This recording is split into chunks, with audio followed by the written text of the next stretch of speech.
Oke, masih dari Jakarta, pemirsa, PKS menjadi partai pertama yang mendaftarkan bakal calon legislatif mereka ke KPU. Nah, pendaftaran ini tidak hanya dilakukan di Jakarta saja, tapi serentak di beberapa kota di Indonesia. Kita coba simak informasinya berikut ini.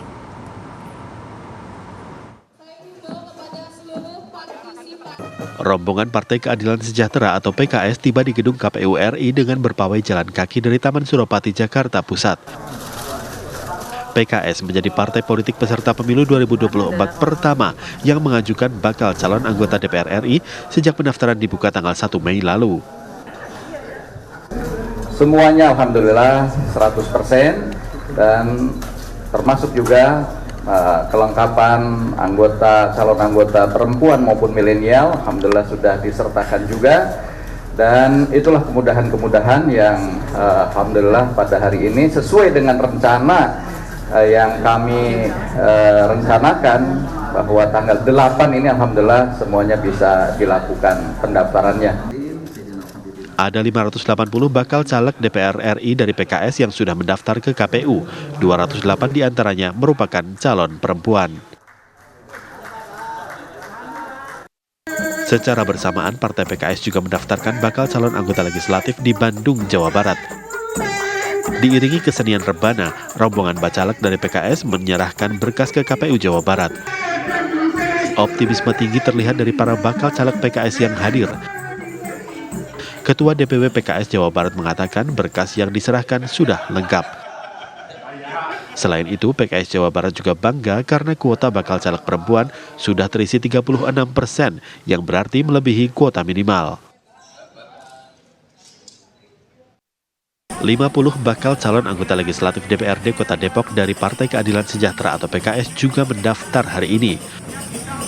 Rombongan berjalan kaki dari rumah Ketua DPD PKS Kota Depok menuju kantor KPUD. Suasana semakin meriah karena di kantor KPUD Depok, ratusan kader PKS menyambut dengan berbagai atribut.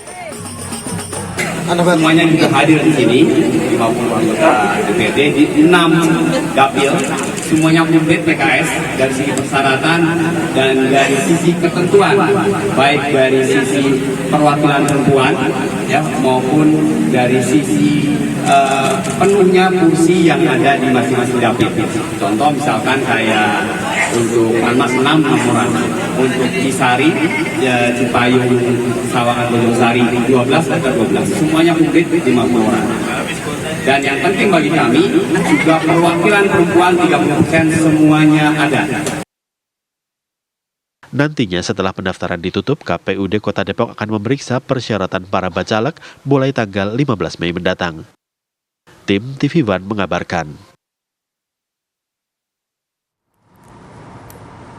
Oke, itu pendaftaran bacalek. Tapi tenang, ini kan pasti pemirsa nunggunya kapan ini pendaftaran capres-cawapresnya? Tenang, Kayaknya Oktober. Sih, iya, kalau misalnya kita udah habis ngobrol-ngobrol kemarin kita sama narasumber, kayaknya akan last minute lagi. Itu dia. Tapi Bay, ini kalau kita bicara soal menjelang nanti Oktober 2023, kalau kita lihat kan sudah ada beberapa kandidat capres ya, yang memang masuk bursa survei. Bahkan ini juga ditetapkan sebagai bacapres oleh sejumlah partai politik. Misalnya ada Anies Baswedan dan juga Ganjar Pranowo. Nah, mereka ini kemarin sama-sama bersafari politik ke satu kota yang sama. Jawa Timur ya? Di Jawa Timur, di Jember, meskipun berbeda tujuan. Kita lihat informasi selengkapnya berikut ini.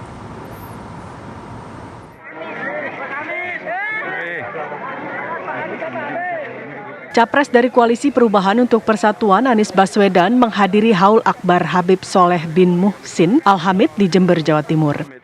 Kedatangan Anies Baswedan di kawasan Tanggung disambut para Habib dan jemaah. Jemaah ramai mengeluh-elukan Anies Baswedan. Anies memuji kedermawanan Habib Soleh semasa hidup. Menurut Anies, selain sebagai ulama dan pemuka agama, Habib Soleh juga dikenal sebagai sastrawan terkemuka. Anies mengatakan karomah Habib Soleh menawarkan solusi bagi setiap persoalan umat. Kita bersyukur bahwa kita bisa hadir di sini. Insya Allah kita bisa mengambil berkah dan hikmahnya.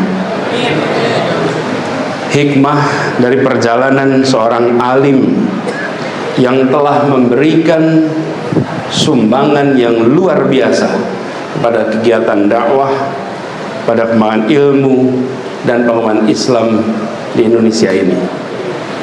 Hari ini kita terundang, kita terpanggil untuk bersama-sama merenungi, meneladani kepribadiannya, dakwahnya, dan kita semua tahu, dengar cerita, kesaksian yang luar biasa tentang almarhum Habib Saleh bin Muhsin Al-Hamid.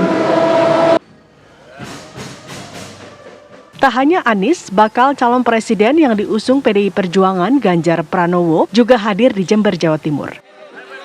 Ganjar hadir dalam Halal Bihalal bersama ulama dan santri Pondok Pesantren Al-Dabri. Ganjar pun memuji Ponpes Al-Dabri yang selama ini perhatian terhadap program kemasyarakatan. Pesantren ini punya perhatian yang tinggi pada masyarakat. Sehingga biasanya kalau kita ngomong di pesantren soal pendidikan, tapi hari ini Pak Yai menyampaikan soal pupuk. Maka kelihatan sekali para romo kiai yang di wilayahnya cukup berpengaruh menjadi tempat untuk sambat. Maka itulah menjadi ruang aspirasi yang tadi disampaikan. Ini contoh satu yang konkret ya dari peran para ulama yang ada di daerah-daerah. Dalam safari politiknya ke Jawa Timur, Ganjar tercatat telah mengunjungi sejumlah pondok pesantren di beberapa kabupaten kota, di antaranya Surabaya, Pasuruan, dan Kabupaten Jember. Dari Jember, Jawa Timur, Sinto Sofiadin, TV One mengabarkan.